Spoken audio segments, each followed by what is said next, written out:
Greeting, guys. How are you? Hope everybody's feeling okay.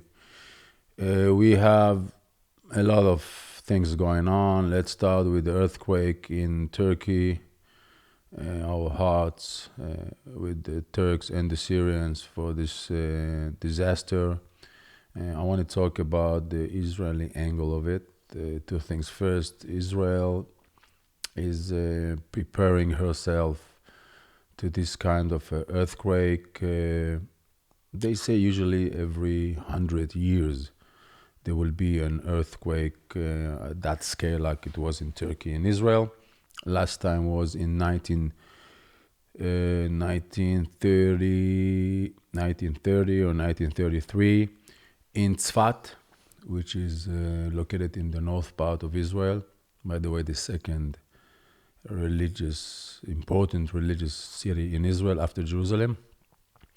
At 100 years ago, more or less, the earthquake destroyed Tzfat. So there is now a big debate in Israel about how do we prepared, are we gonna survive it or not? I don't know. The protocol in Israel to building a building, it's was as a law in '85 that you should build in a way that if there is earthquake, it will not happen like it happened in Turkey. So every building that was built in Israel after 1985, should survive an earthquake at that scale. Now, what about the buildings that that were built before '85? So in 2005, almost 20 years ago, they started what they call Protocol 38, which means that you take a building which is supposed to collapse in an earthquake, and you are like rebuilding it again, adding a floor or two floors, and taking the constructions and make it stronger. It's called Protocol 38. They did it, not all over the country, not every building, but they are doing it and still are doing it. Actually, guys, I don't know if a country of any kind can survive this kind of an earthquake. That's nature. Let's hope it will not happen. The second angle of the Israeli component here is the Israeli IDF delegation to Turkey that responded very quickly after like 12 hours. The army dispatch, the first delegation of rescue to Turkey, and after 24 hours, they dispatch a field hospital in Turkey.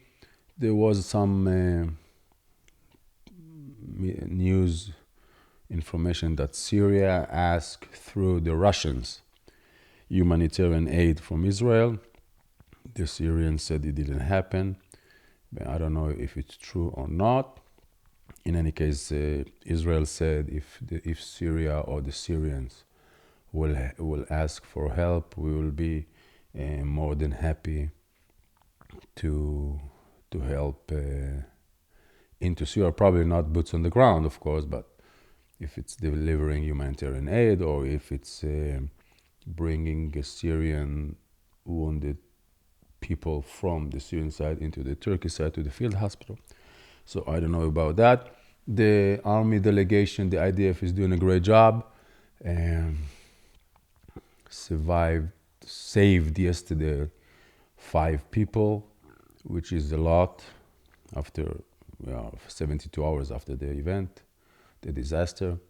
Usually it's the first 3 days, 4 days, maybe 5 that people will survive, taking into consideration the temperature. It's very cold, and 5 days without water and food. So, but the Israeli delegation commander said we are going ahead full power, even from our experience, and unfortunately The Israeli army is very experienced in that things.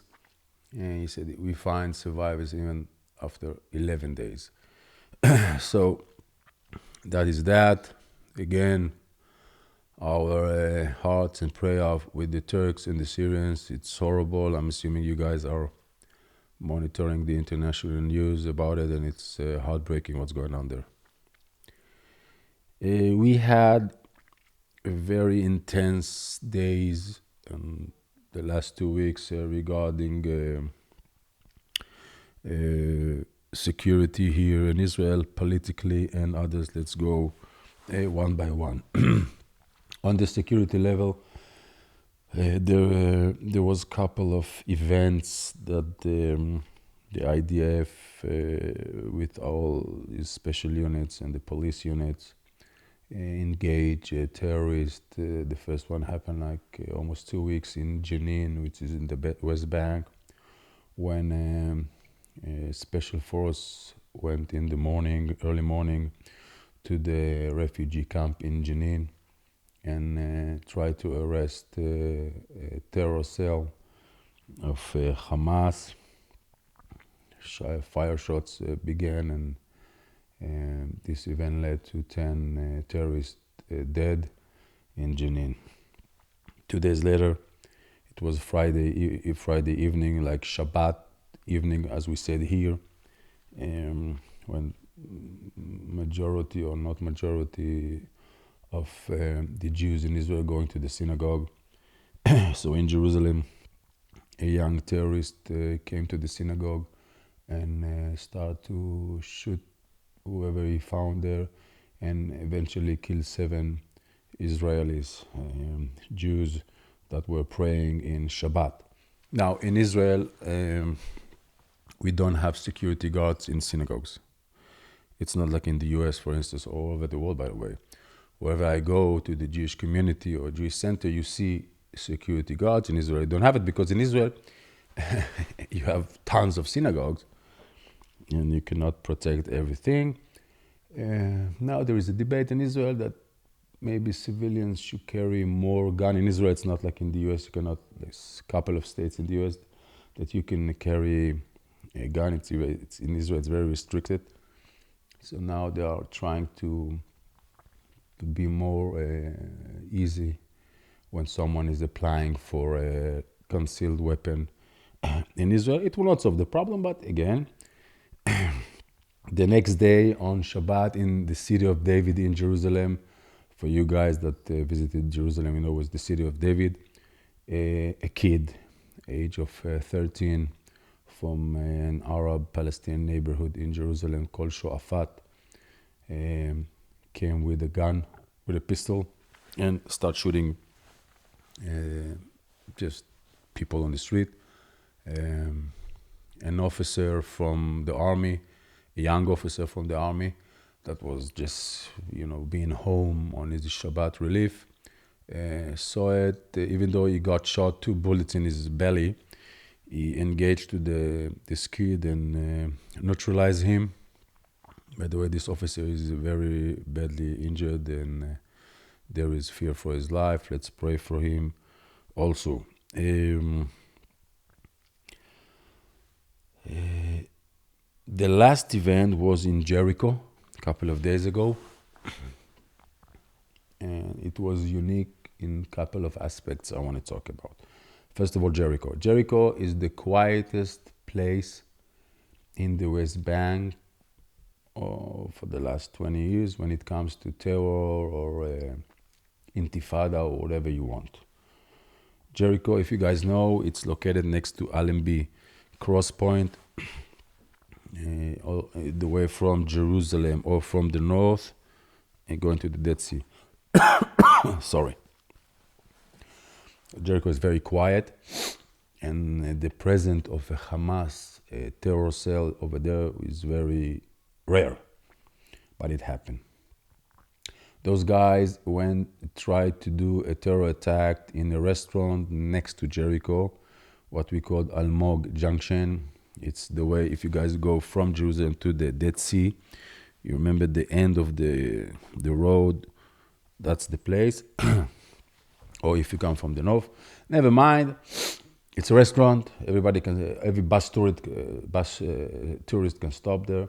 This terror cell came, went down from the cars, tried to shoot into the restaurant, but they had a problem with their weapon, and then they ran away back to Jericho. After good intel from the Israeli security service, found out they were in Jericho, and an operation was launched into Jericho, combining couple of forces, special units, and one unit is a mix. It's not a special; it's just a regular army unit, but it's combined from boys and girls, which is very unique. We have two battalions in Israel combined from boys and girls, warriors. One is called Karakal, which is located in the Egyptian border. The other one called Arayot Bika, Lions of the Bika, which is located on the Jordanian border. So Arayot Bika, that's the battalion, was in the Jericho operation, and they got like the most unlikely place that maybe the terrorists will be. There were three spots. The special units got the two spots that were very suspicious, and the last one there was like a warehouse, a small warehouse. Okay, let's these guys to check it up. And once this unit came, like it was 25 soldiers, 12 boys, 13 girls, came down from the cars. Fire was shot from the warehouse, and they engaged and killed all five Hamas terrorists and injured two of them. And it's very nice because in Israel, if everybody goes to the army, but usually the girls, let's say until 15 years ago, 20 years ago, didn't serve in a combat unit. They were serving the logistics and all not the dangerous place, but 20 years, 15 years, all the army is open to them. They can be pilots, they can be special units, it can be everything. And this battalion is very unique because it mixes boys and girls, and they did a good job, which was interesting. In the last 10 days, Hamas, Gaza, Jihad Islami from Gaza shot a couple of missiles to the south part of Israel. Nothing new about that, but they did it because another situation, which is, I want to explain it. We have in Israel something like 4,000 security prisoners, mainly Palestinians, and they are located in a special places in the Israeli prisons that are not connected to the regular criminal prisoners, and they have kind of I don't know how to say it. They have like a good life in prison. Give you an example. They have a bakery, so they can do a warm pita every morning to themselves. So now the new minister of Homeland Security in Israel, Ben Gvir, so what's that? No way. What the difference between a Palestinian terrorist that just kill a kid and I don't know a Jewish rapist or a Jewish murderer that killed his neighbor? Why this guy doesn't get hot pita and this guy? So he closed the bakeries for them. And for the Palestinians, the prisoners, it's a very sensitive issue. So they immediately react and shot a couple of missiles, which the army retaliated in Gaza. And here we are in a very weird prisoners combination with pita, and Hamas Gaza is firing missiles. As you know, Israel, it's complicated, but when you guys keep on watching this report, you will get it in the end. So a couple of foreign affairs stuff. The the Sudan, which is a big African country, like 50 million people, if I'm not mistaken, located south of Egypt to the Red Sea, um, just declared and signed a peace agreement with Israel. Um, you guys know, Sudan, it's a country, even though they don't have any border with us, they are very far away. In the independence war, in the 6 Days War, they sent Sudanian soldiers to fight with the Syrians and the Jordanian, mainly the Jordanian, and the Egyptian against Israel. In 67, after the 6 Day War, if I'm not mistaken, it was the Khartoum, it's their capital, Khartoum Committee, that declared, that said three things. Um, no peace agreement with Israel, no negotiation with Israel, and no acknowledging Israel as the Jewish state. So it's a big thing that this country decided to sign the peace agreement. It's part of the Abraham core agreement, and they did it. There was a revolution in Sudan like a year and ish, and the Americans, the Biden administration said once they will fix everything, democracy in Sudan, so it's okay to go to the peace agreement. So I'm assuming we will see in the Rose Garden, right? That's what they call in the White House, the agreement, the signing itself in a couple of months. One of the Sudanian leaders were interviewed, and he said, people are asking why we signed the peace agreement with Israel. I will explain to you why. We want what the Israelis have to offer, which is agriculture, which is technology, which is cyber. I see what they did in other African countries, and I want the same for my people. That's the first layer. The second layer, I'm telling you, he sees in Israel the tip of the spirit fighting Iran. Now, Iran, it's a big threat on him, like it's a big threat on us. So he's jumping on the board of against Iran also here. Sudan, just to let you know, was a main path of smuggling weapons from Iran, Sudan, Egypt into Gaza against us, and of course they stopped doing that. It's a very important peace agreement, and hopefully the next one will be Saudi and Chad. It's a Muslim country in Central Africa. They just opened an embassy in Israel, in Tel Aviv area. Just to let you know, majority of the embassies located in Israel are in Tel Aviv, not in Jerusalem, our capital. Usually you have to open in the capital, as you know.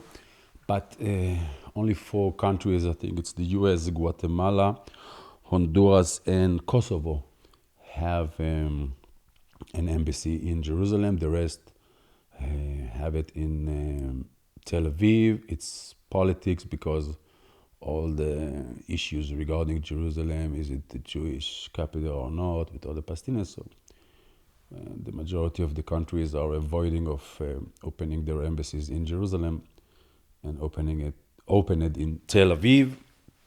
That's okay. That's not okay. I'm sorry. That's not okay, but who cares? The legal reform. It's a big thing in Israel. I don't know if you guys monitoring the news in Israel or not. Probably not, because it's in Hebrew. But it's a day-to-day fight. The left wing is calling the end of democracy, and getting crazy about it. The right not. It even came to a situation that Blinken, the Secretary of State, American Secretary of State, said to Netanyahu, listen, the reform is okay, but do it in the dialogue. Macron, the French president, also interfered and said to Netanyahu, take it easy, which is, I think, a very weird thing to do. Why you guys, like the Americans and the French, are interfering in domestic issues of Israel? It's not your business. The French is that the big democracy, or the U.S. in that matter, like the Supreme Court in French or in the U.S. It's, by the way, the same model we want to get here in Israel. The problem is that the left wing, that the leaders of the left wing, are like in a BDS campaign against Israel, interviewing all over the world, saying it's the end of democracy and it's BS. I'm telling you, because the opposition, which the left, didn't have any serious debate with the government about the reform.